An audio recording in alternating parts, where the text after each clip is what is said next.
ఆరోగ్యాన్ని పెంపొందించడం కోసం ఏ విధంగా ఉపయోగపడుతున్నాయి అన్నది మాట్లాడుకుందాం.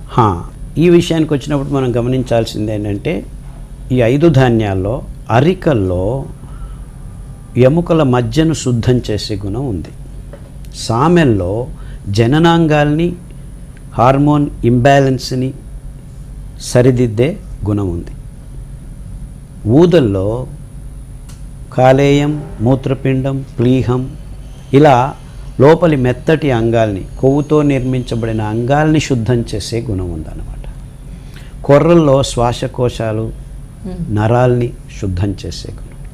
అండుకొర్రల్లో ఇంకా అద్భుతమైన గుణాలు, మొత్తం పచననాళాన్నే శుద్ధం చేసే గుణం ఉంది. అంటే అక్కడే అంతా జరిగేది కాబట్టి ఆ పచననాళం శుద్ధంగా లేదు అంటే చాలా రోగాలకు దారితీస్తుంది.